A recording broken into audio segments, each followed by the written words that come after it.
let's do it. All right, let's do this. Yes. Important topic.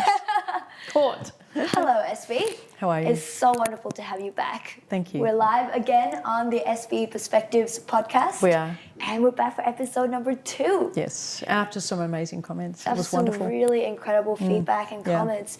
Very encouraging. Yeah, we were reading through it the other day because one of the questions we asked everyone was if it's okay if we go deep, and is it okay if we go a little too far, and is it okay if we explore some ideas that are different and diverse and welcome all different perspectives. I was speaking with a friend today who listened or watched, and they said she shared you had vulnerability and strength at the same time, and that's who I am off as well as on. Yeah. And I find that a challenge. Yeah. To be that with a camera, like I'm uncomfortable saying that because, but it is so much easier just to be strong on camera. Do you know what I mean? Completely. I got it together and just be strong and just be capable and have the answers. That is a much well-trodden path for people, and I get it. I really do. But I kind of made a commitment to myself. I speak to my husband about this a lot. That if I'm going to do it, it's got to be truthful. It really has. And I was only saying today to my friend who we look like and how we present on the outside and whatever success looks like to others on the outside, unless that's meshed on the inside, I don't feel quite authentic. I'm a bit icky about that word. But also talking about where those two things aren't aligned doesn't happen enough. Yeah. So I don't mind talking about that. I'm building up to that. You know what I mean? Like I haven't even had a drink, and I'm just like, okay, we're going to ease into. Let's talk about where they don't align necessarily, and what am I doing about that, and why does that matter? Yeah. Because for a lot of years it didn't matter that my insides didn't match my outsides. I was like, man, I'm all good. I'm making money. I'm all good. I've got money in the bank. I got the flash car. I want to tick the boxes on the outside. I didn't even know how to go inside. Yeah. And that's in my book, obviously. It's a lot. You would know that. You've edited it like 12 times. Well, and I think that's such an important message of the book. And I think it's why it's making the impact that it's making. Yeah. Because I think so many people would have felt the way that you felt, and never had a forum, never had a community, never had a space where they could open up about that. Yeah, and also hear that other people are the same. Yeah, and know they're not alone. And they're not only they're not alone, but the journey, like I'm here and sitting with you right now saying the journey's tough. Yeah. It's not a weekend intensive. I can't rah my way to this type of success, this inner world success. I can't peak state my way because when the weekend's done, and I'm all for that kind of weekend, as you know, but when the weekend's done, I've got to go back to living. Yes. And if I go back into the same environment with the same people and I don't know what to do about that, I'm going to start experiencing the same stuff I experienced prior to the weekend. And that causes a lot of despondence. And what do you do about that? So, yes, we're not alone. We've all got this journey going on, whether we are aware of it or not, whether we're conscious to it or not, whether we're running on automatic or not. But knowing what to do with that, okay, great, Sharon, go within. Now what do I do? Yes. That's the conversation that I'm building the courage to have. Yeah. And it's such an important conversation.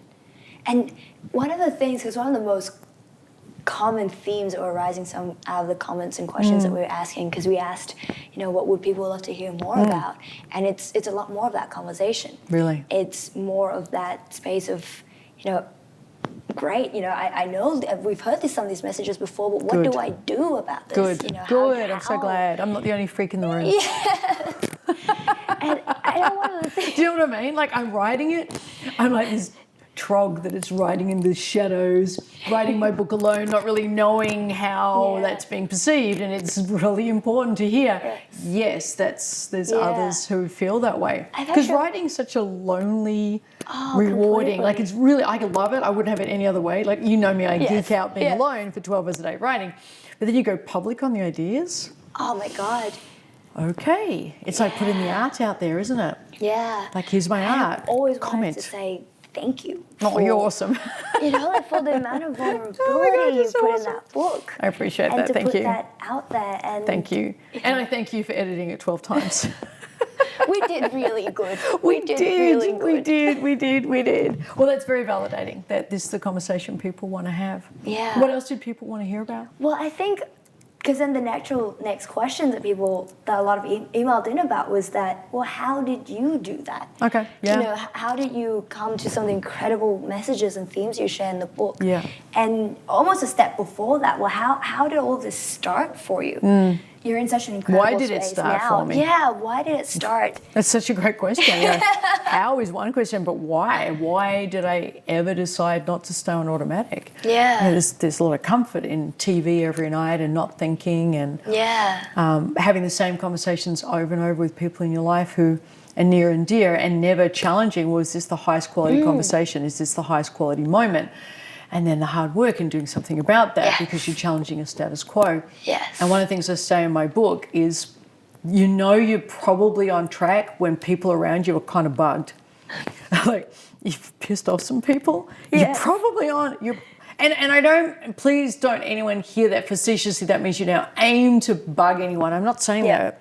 But me looking to differentiate myself and question how much is automatic, how much is conscious, where the patterns are.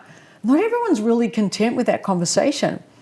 There are people in my life who just, they do just want quiet life TV and don't challenge the status quo.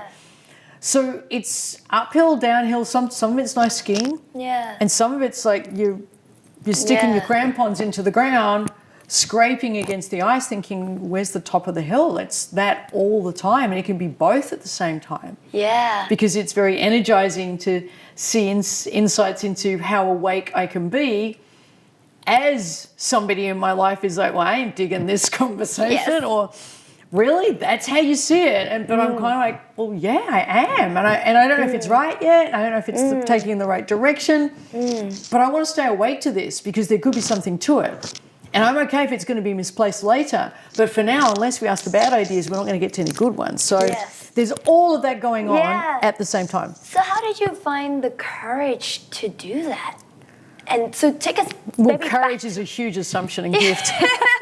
Let's say desperation. Yeah, so this, I don't know when I can say the journey started, because from pretty young, I wanted to be conscious, knew there was a potential for it, didn't get it, got told by people when I was reading the books back then, and it was not nearly as sophisticated a message today. Yes. You can't even picture, like, really, I'm not even going to do it. Don't even do that. Look, don't. When in my day. Back in my day. Pull out back in my day, it was 5 books on a bookshelf. You had to go to a bookstore. There was back in my day, there was a thing called bookstores. You can't just open up the phone. Yeah, let me just describe just a listen bookstore. to the Audible. Exactly. And they weren't based in science at all, and I couldn't pick from them the message of how to have the inner journey. And that doesn't mean to say it wasn't there. Yeah. But I knew very early on that there was something. I didn't believe in affirmations. I never have. I still don't. You know, in 1,000 ways, in different ways, I'm getting better and better. I felt, the first day I read that, I just felt such hollowness, because I was like, I'm saying it, I'm going to say it feeling like a liar. But there wasn't any science around this. And if there was, I couldn't find it. So I kind of knew there was something there, but when I looked inside, it was really dark and very scary and unencouraging. Yeah. And I don't think I'm alone with that. I think there's a lot of people who, look within for the answers are within. That's great. Where? Yes. And I'm looking and I don't like what I'm finding because those answers suck.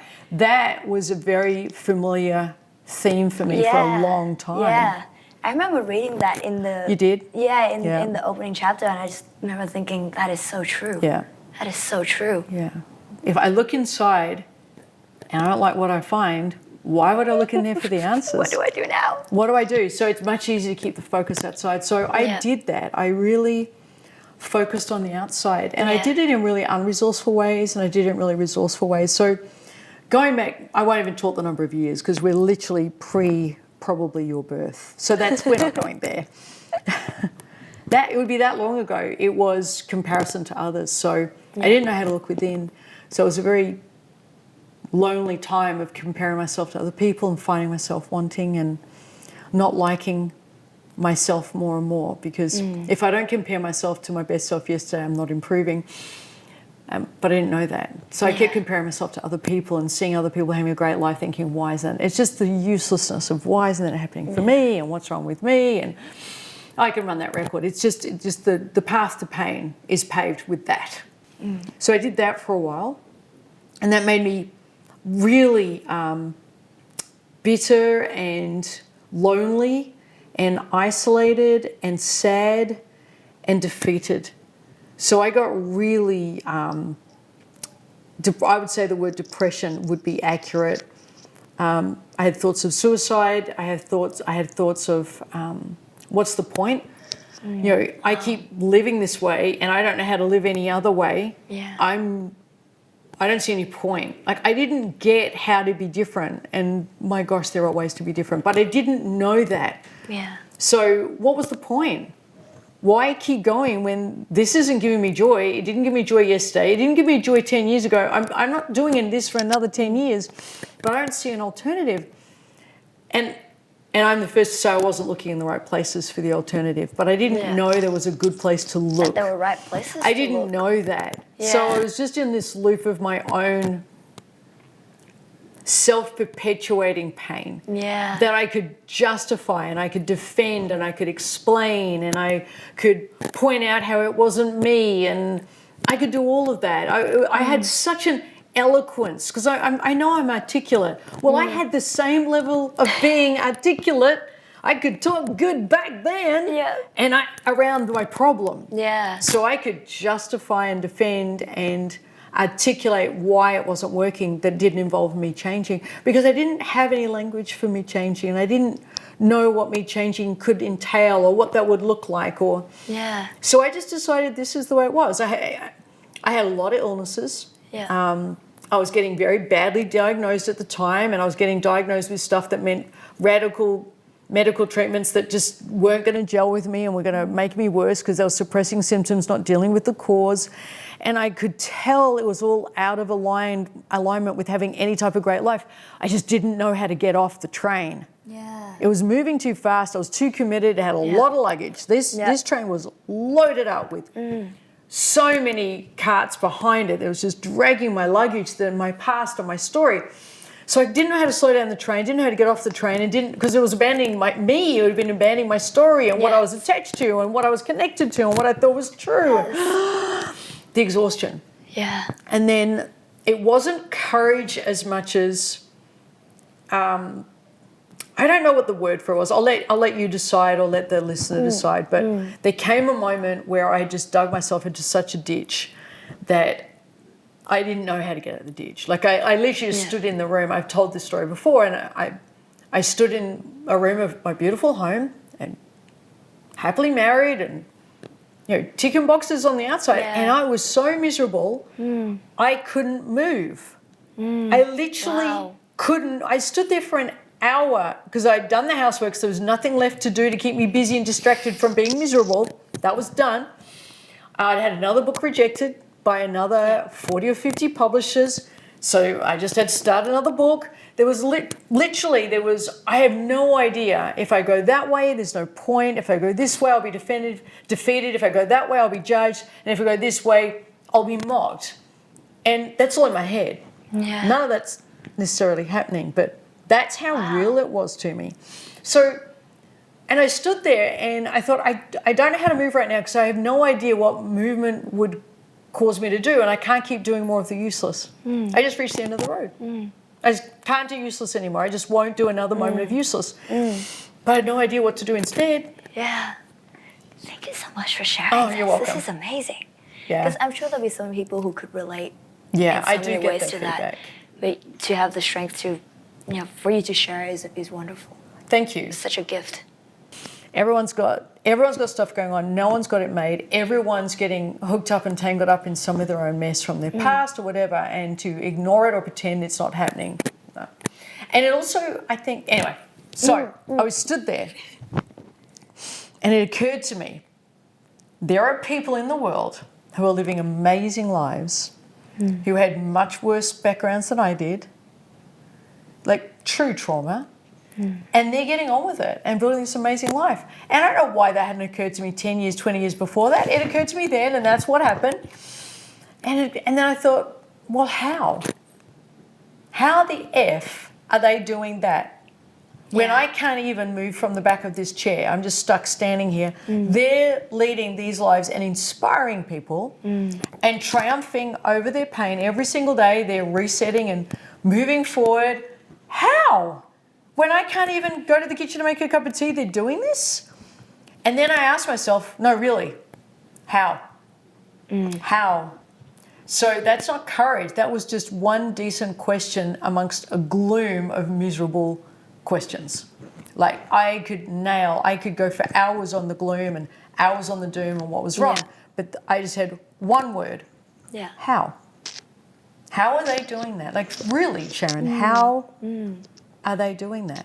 How are they managing to triumph when everything would suggest that that can't be possible? If a fraction of my upbringing, it just shouldn't be possible. Yeah. Because I didn't think it was possible. But here they were, defying my bullshit beliefs. How dare they? What's that about? And I think that's where a lot of tearing people down comes from. Because if someone's going to shine and triumph, it's kind of hard to defend my own status quo. And hurt people. So, someone's going to shine. If I can take a swing at them and maybe prove to myself they ain't all that, I'm going to be okay just staying stuck with my pain. I didn't do that. I had done that, but I didn't do that. And I don't think I've done it again since then. I may have privately. I probably have in conversations privately had bitter and resentful moments. Certainly not to tear someone down from being awesome, but finding a flaw. I can find satisfaction in that even today. But that was my art form back then. Yes. And at that moment, I committed no more the knocking, no more looking for the flaw. No, it's there. We've all got them. Yeah. Now just answer the question. You spent 37 years answering the question, how miserable can I make myself? Didn't know I was doing that. I'm going to dedicate the next 37 years answering the question, how to live awesome.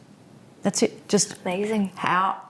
What's the answer to that question? And that's been my passion, my pursuit and my commitment since then for so many years now. And it's going to be a lifetime's pursuit, Clam. What a great question to ask. It's a wonderful question. An incredible and it keeps you going for a lifetime. Completely. It really does. It's a lifetime's pursuit. So I don't know what adjectives you'd use to describe that moment of clarity, that moment of getting over myself, just brute force honesty. Yeah. What you're doing isn't working. What are you defending? And I think that's really the theme of perspectives. Yeah. Argue a point if it's working. Defend a status quo if it's bringing joy and it's bringing love and it's bringing compassion and it brings inclusion and it brings the best of people. Yeah. But if someone's in tears or angry or bitter or sad or defensive, don't defend where you're at because you're in a defensive, sad, miserable, angry, whatever place. What's to defend? And that was the moment I had. It's like, that's incredible. There is no point in me defending me and where I'm at for another moment. And I put that load down. Yeah. So what started to shift for you from there, from that incredible moment of clarity and making that decision to... Okay, so one of the promises I made to myself, I've forgotten about this. You might remember me telling the story. I decided then and there, I will not say a bad word or a negative thought out loud. And if I can't say something in a positive way or find a way to articulate something in a compassionate way, useful way, productive way, whatever the positive adjective is, I can't say it, so we didn't talk for 6 months. I I laugh now, but I would be at dinner parties and thinking, I am not going to add to this because I am addicted to finding the dark side. I'm addicted to finding the gloom in it. I'm addicted to bringing my self-consciousness to this. So I was very quiet for a long time. And I think very appropriate too. I think that was best for everyone. Because part of my healing had to be, well, I'm going to question everything. Because it's all looking like crap to me. So I'm going to question it all because I don't know at this point what the gold is in my life. Not a lot, but I don't know what the gold is. And I don't know what the rubbish is. So I got to act like I'm going to question it all and just assume it's all up for question. Do you know what I mean? It's all up for grabs. And break the pattern, do something different. Yeah, and let's see, does that improve the quality of my life and the quality of my relationships or not? And that was my benchmark. It either improved the quality of my life and or the quality of my relationships. And if it didn't do one or two or one or the other or both of those things, don't defend it. And I've been doing that now ever since. This has been many years now of doing exactly that. And I trust in a really honest way, you know, even with you, with every people close in my life, I'm going to say, that's not working. What's going on with that? I'm going to want to rip it open and say, well, hang on, is this our best? And that's become my new addiction. And it's awesome for people who are up for that level of consciousness. Yes.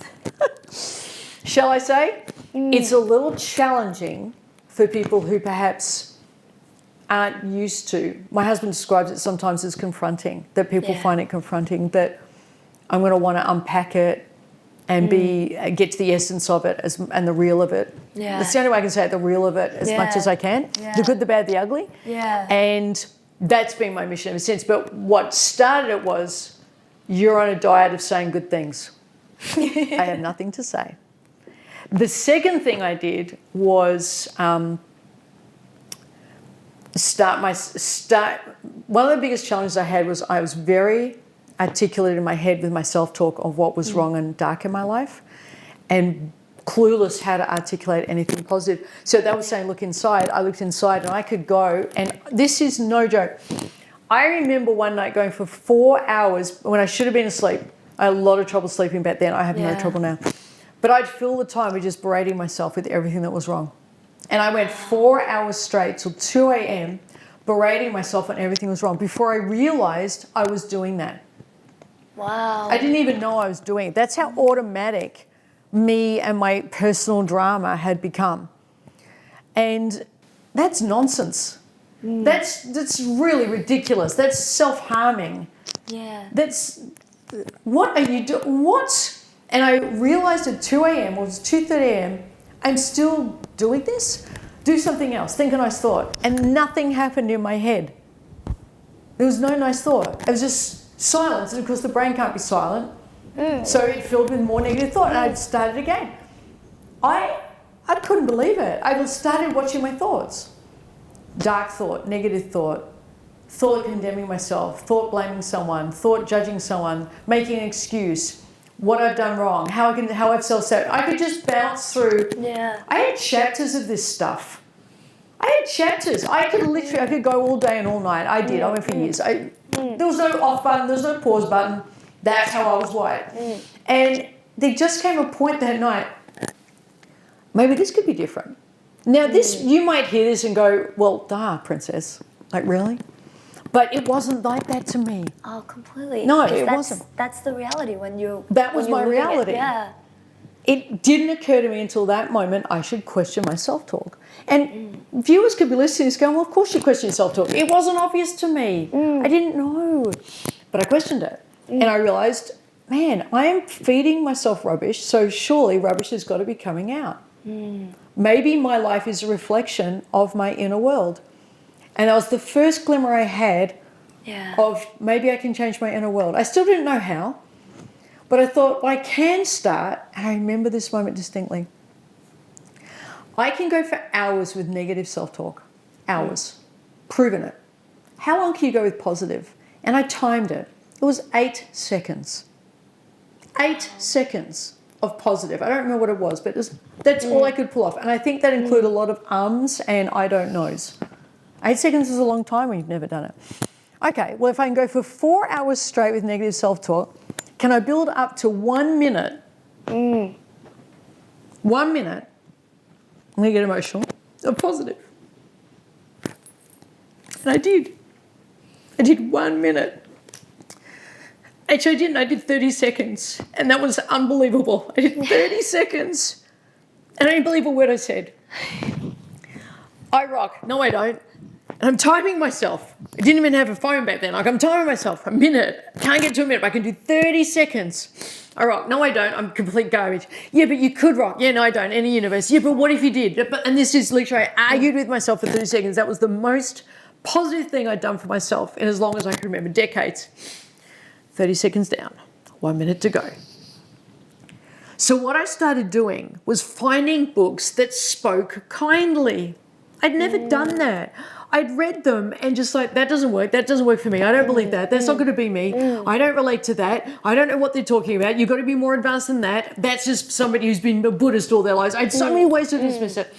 I opened up the same books again. It doesn't even matter the book. And I read it. Okay, what kindness can I find in this passage? And Glam, I literally wrote down the kind passage.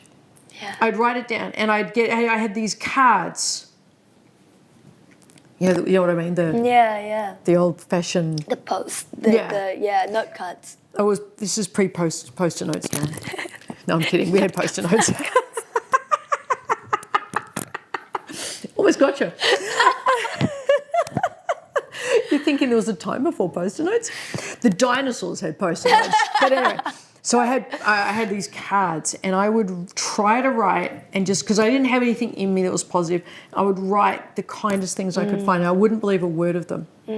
Not one word, but I wrote them down. I didn't use them as affirmations because I just don't rate that. What I did, the negative self-talk would start. Hang on, I catch myself. Sometimes it was 5 minutes.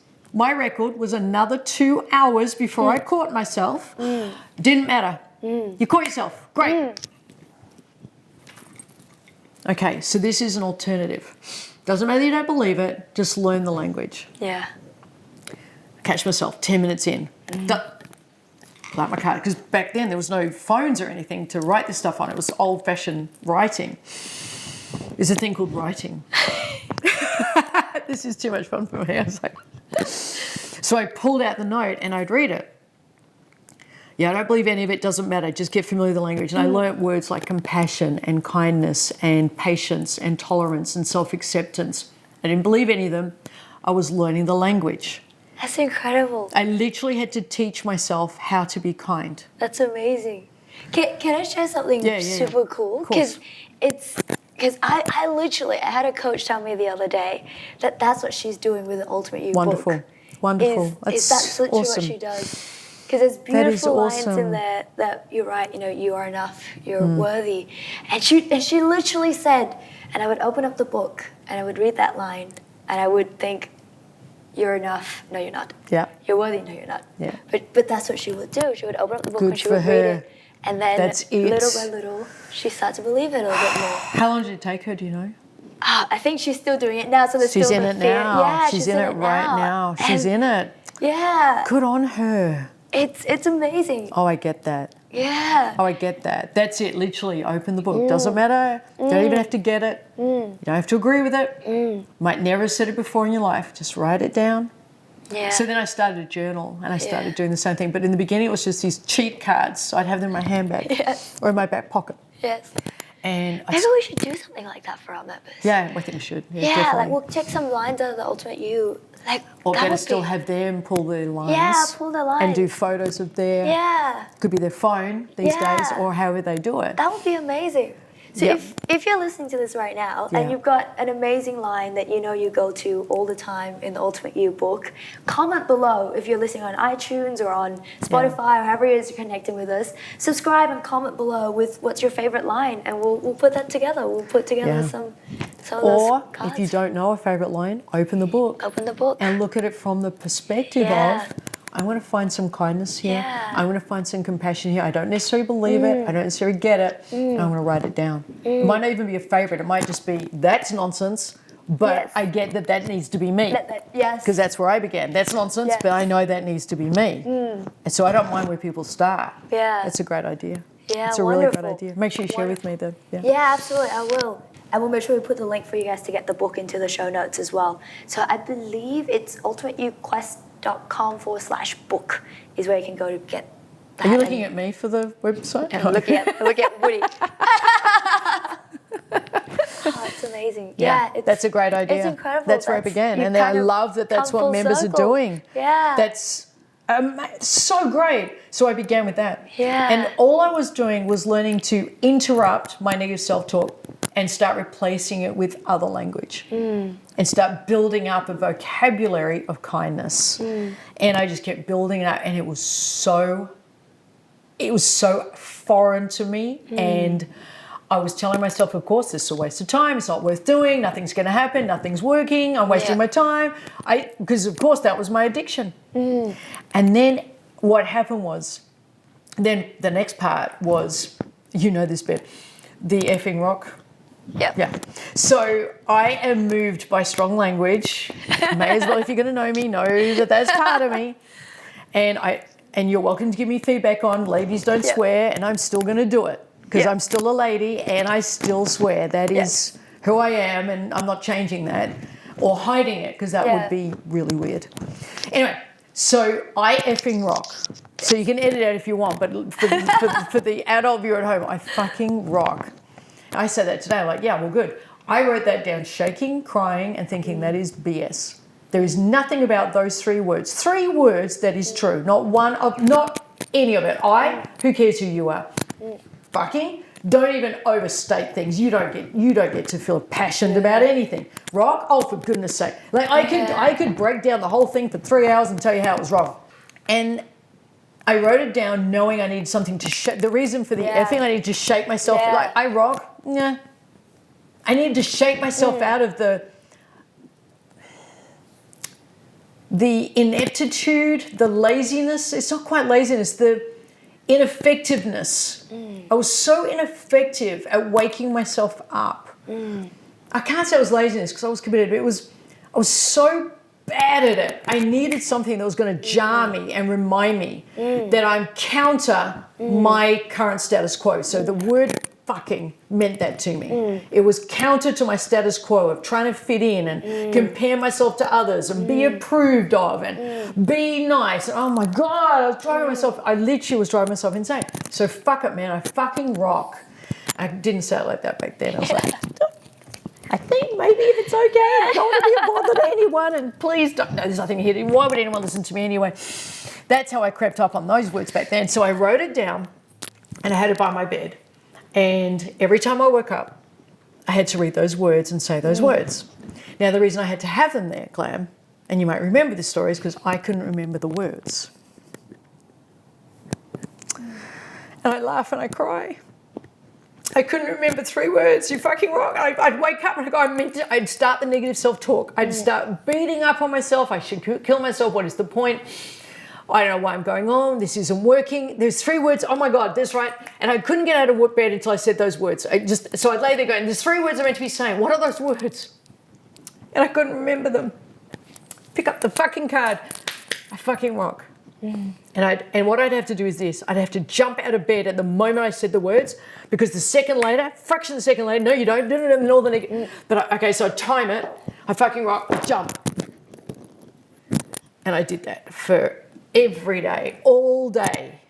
I would interrupt myself. Negative self-talk. Fucking rock. Yeah, I don't. But yeah, and then I'd argue with myself. And then I'd have huge debates about the potential of me fucking rocking one day.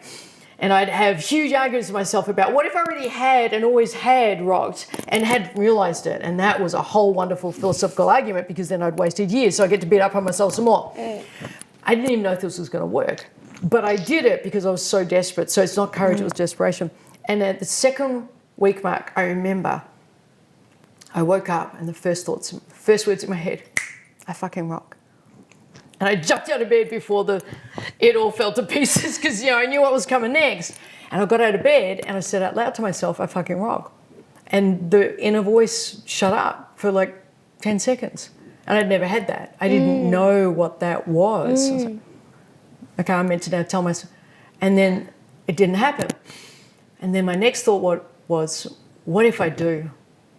And what if I start living like I do and I just haven't figured out how yet? And that was the next big journey. And that all happened in like a month. After me standing behind the chair, that was the next 4 weeks. That's how seismic my shift was in my approach to me and how I lived. I was that dedicated to it because I was very committed at failing at life. Yeah. Well, I was very, very successful at failing at life. Yeah. I wanted to start succeeding at feeling awesome. So I just, that month, they say it's 21 days to a new habit. There is no science behind that. That is not true. A habit happens when a habit happens. Yeah. It's when you do it without having to question it. You don't have to be nagged to do it. It's something that's aligned with your values. That's the habit. It was a habit after about a month. And then it was about reinforcing. I've spent my life since then reinforcing it, as you know. Because it's easy to slip back into the fear stuff because that's more our natural. Evolution-wise, we're designed for fear and designed for avoidance of pain. So it's quite counterintuitive to feel joy and to believe you fucking rock and to embrace life. Yes. That is actually quite counter our survival mechanism. Yeah. Back through the ages, we're meant to be fighting stuff, killing stuff and stealing other people's women or something like that. That literally is what our brain was designed for. And we just did it better than everything else, so we ruled. Yeah. But today, we're not doing that so much, but our brain doesn't know that. Evolution hasn't caught up with that we get the indulgence of sitting here and having thoughts. So we've got to retrain all of it. For some people, it's more natural, and I appreciate that, and I think that's wonderful. It wasn't for me. I very much come from a long line of evolutionary anxiety. So... yeah, my natural state's going to be worried. Yes. You're looking good. What's missing? That's going to be my natural fallback position. So a month, I called it my immersion month. Yes. And then I just kept building the language. Yeah. Every day I had to add a paragraph. Yeah. Every day for 30 days, add a paragraph. And I think I still do that today in many ways. You know, every single day now, all these years later, I'm still going to read something that's inspiring or enlightening or empowering. I'm going to, or find something troubling, and what can I do about it, or how can I think about it differently? But that's only because I put in the early work of building language so I could actually have a conversation with myself that was kind. Yes. Then the next thing I did was I started having fun with my inner voice. My inner voice was hardcore, deep, resonant, certain. You suck and nothing's going to change my mind. Like it. And so I turned it into a Mickey Mouse voice. You really, really suck. I was like, that's all you got. So I turned the inner voice whenever I became conscious of it. Sometimes it would run for ages and automatic. It's like, change the voice. Yes. Then I started visualizing it with, as a clown with giant clown feet. Yeah. And then I made it this big, sitting on my shoulder, and I started treating it with kindness. And my arguments would be kind. I know you want to protect me. I know you're afraid. I know that you think I'm not going to be okay doing this. I get that, and I appreciate that you've got my best interests. You want me to be safe. I do. I think that's awesome. But you know what? I reckon together, maybe you just want to sit and take a back seat because you've been there doing the job for so long. I'll have a go. Because this is how I developed the language. And this is me starting to converse with my inner world. And my inner world, that negative part, and this is the wonder of this. You know, we say all the time, look within, the answer's within. Well, I had this gremlin that just ruled my inner world. It's like having an infection instead of the healthy tissue. That's a pretty gross analogy, but if you look at something that's completely infected, all you see is infection or bacteria. You can't see that there's anything under. It doesn't look like there's anything good there.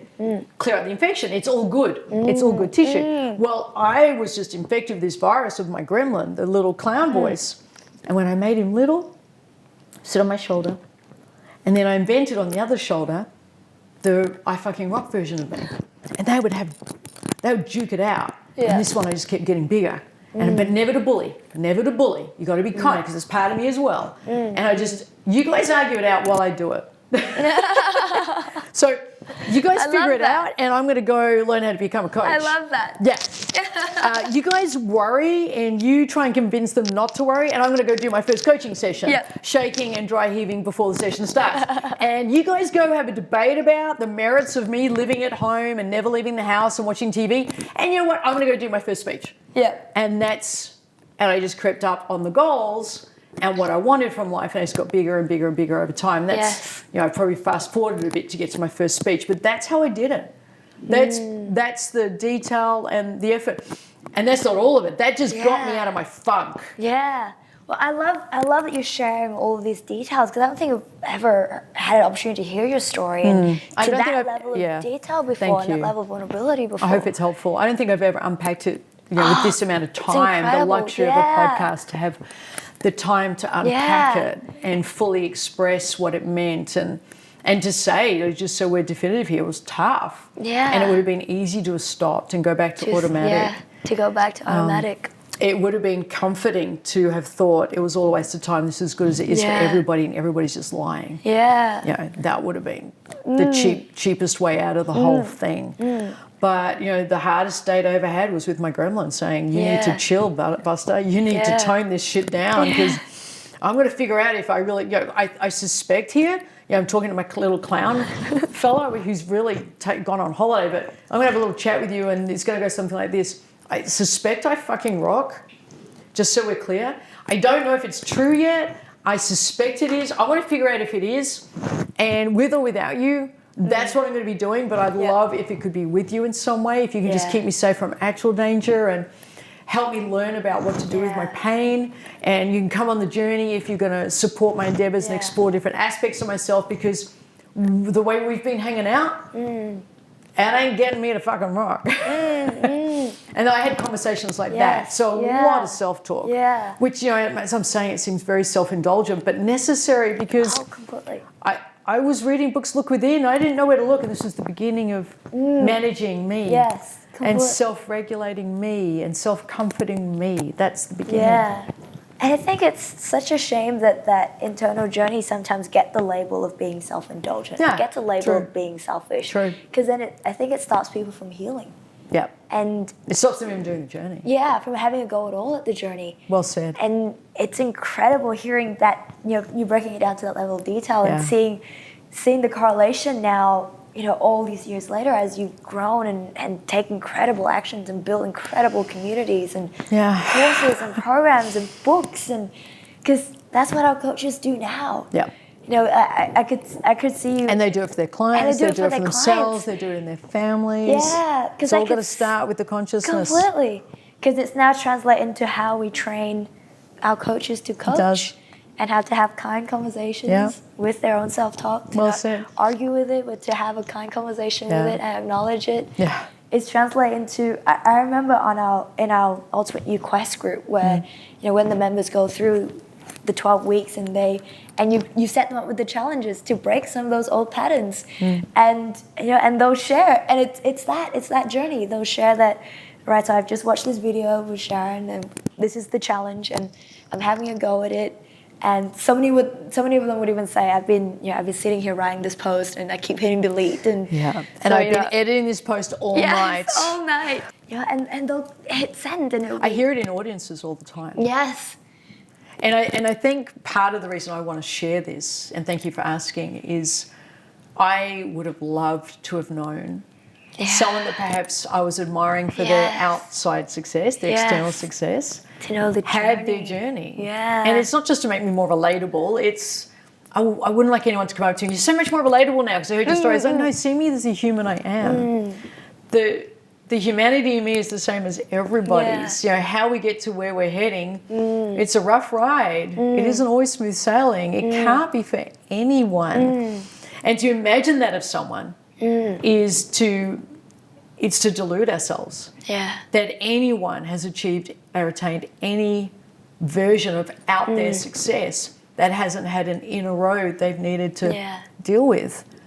And and I'll talk about my setbacks in coming perspectives episodes. There's plenty of those, but my ride to the outside success, bumpy at least, bumpy at least. And the bigger the success, I have amazing success. The bigger the success, man, the bigger the reach within me. The more I've had to call on the inner journey. So I'd love to talk more about that in coming episodes. Well, okay, so you've done that, and there's a bit of space. Now what do you fill it with? Well, God, that's a whole lot. We've got to do that. And it's reaching in and finding the resourcefulness and realizing it was there. And it's silencing or at least quietening that inner critic who wants to keep us safe and not risking. And it's noticing, have we attracted people in our lives who are going to be discouraging or sabotaging or wanting to tone us down a little bit or shape us into their version of acceptable levels of success.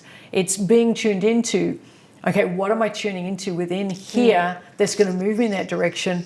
And and then it's learning. Well, I don't know, but I'm going to give it a go. Then I'm going to learn, and I'm going to recalibrate and recalibrate and recalibrate. That's what this is. Yes. Yeah, that's what my success is on the outside. Yes. It's all of that. A lot. Yeah. And I won't say all the time because there's plenty of times I'm just goofing off, and like I was goofing off last night. I didn't do any of that. I think I talked about The Walking Dead and how to survive the zombie apocalypse. So I can take a break. But the rest of the time, this is important stuff. Have I saved you yet from a zombie apocalypse? Oh, well, you haven't introduced me to The Walking Dead. I'll give you a briefing. I'll give you a briefing. Thank you. I can help you out. Yeah. Thank you. I can do a UFO apocalypse as well. The first 24 hours. So I'll just stick by you. There we go. Yeah. I had a feeling. Love it.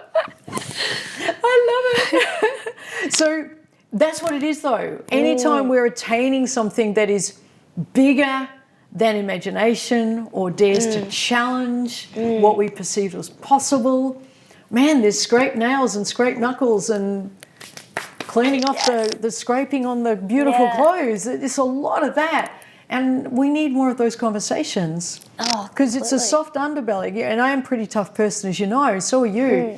But the underbelly is still soft. Yes. It's still raw and it still can be heard and it still feels. Yes. But, you know, man, I've discovered the resilience within me. I've discovered what to tap into so I can handle it, so I can claim the out there success. As you do. That's the whole point. Completely. But, man, the underbelly, it's been through some rough... rough, tough. And that was the beginning of it for me. That's how tough it was in the beginning. I either kill myself or I start figuring out how to live. Yes. And that was my story. And I think the humanity of that story is incredible. Thank you. Because you create some incredible success. Thank you. And I think it's so easy to look at that and immediately come to the conclusion, well, I'll never have what she has. And yeah, she could do that. Or she's lucky. Yeah. You know, that's her. That's not me. That's just her. That's not me. Yep. I could never do that. And I think that's one of the most incredible, or I think you have the opposite as well. We have some of our coaches where they do reach that level of success. And, you know, they're some of the most successful coaches in Australia and Asia and the world. And they do get to a space when they feel like, you know, I can't be vulnerable. I have to have it all together. Yep. I have to, I have to hold it together for my client. I have to hold it together for my family. And you know, to have that space and that community where, you know, where you're all in the way and be able to share the story of to have both sides to have of the both coin. Sides. Yeah. That's not easy to do. Yeah. I really do dig coaches who are stuck in a space of, if I'm not tough, my clients don't stay. Yeah. Or if I don't look like I've got it all together, my clients start criticising me. I've been there, man. And I think you were with us at that time. That is a tough space to occupy, and it's tough to get out of it because it isn't the community that changes. It's we have to. Yeah. And that's a big fucking clear mirror right at you. So you stop looking at them. It's like, look here. You want that feedback to change? It's right here, buddy. And it's like, what, really? Got to do more? And I say to the universe, I say to my friends sometimes, I think I said to you, universe, I have enough character. Give me a break. But it just keeps happening. It just keeps happening. Anyway. Yeah. And I know those are some of the strategies that, you know, that we'll cover in some of the other later episodes as well. You know, I think there was a request about business success. Yes, business strategies. Relationships, emotional intimacy. Leadership strategies, emotional intelligence. Yeah. And, you know, how to handle, as a business leader, how to handle some of those tough times, how to handle some of the tough conversations. So, there's so much that we could share. Good. And I think this is the important foundation to all of it. Yeah. Well, this is where it began. Journey, how it all began. We probably began before that, but this is when I had this is the birth of consciousness for me, where I actually became aware of the automatic enough to think I should do something about it. That to me was why this is the genesis. Yeah. Wonderful. Thank you. Thank you for listening to the Perspectives podcast by Sharon Pearson. If you're loving this conversation, if you'd love to be a part of it, go ahead and hit subscribe now on whichever platform you're connecting with us on. Make sure you leave reviews and get the word out. We would love to know what you're loving, what you're learning, what you're discovering, and we would love to get your feedback and have your voice, have your perspective be heard. So go ahead and hit the subscribe button and leave a review now. You can also send your questions, thoughts, feedback, input, ideas to perspectives@sharonpearson.com. or visit www.sharonpearson.com/perspectives. There will be links, resources, and further reading available for you in the show notes, and all of that is available for you on www.sharonpearson.com/perspectives. You can also pre-order a copy of Sharon's latest book, Ultimate You, and be part of the global movement that's taking over the world. The link you need for that is www.ultimateyouquest.com/book. There are bonus interviews, exclusive behind-the-scenes footage, and more resources, companion workbooks for you on that site. The link you need is www.ultimateyouquest.com/book. You can also connect with Sharon on the global Ultimate You Quest telecast and be part of the conversation and meet like-minded people from all over the world who are joining this quest to become their ultimate you. The next telecast coming out will be available for you at www.ultimateyouquest.com. Coming out with the Global Success Institute, if you love the face-to-face experience and you love to get in the room with us and with our students and with our community, to get the dates and register, go ahead and head on to www.thecoachinginstitute.com.au/trainings or give us a call on 1-800-094-927. You also have an opportunity to meet Sharon in person and hear more about Perspectives and her brand new book on the #SP Perspectives Tour. Coming up to Melbourne on Wednesday 19th of June 2019, Sydney Tuesday 25th of June 2019, Brisbane Wednesday 26th of June 2019. To get all of those dates and book in, head on over to www.sharonpearson.com.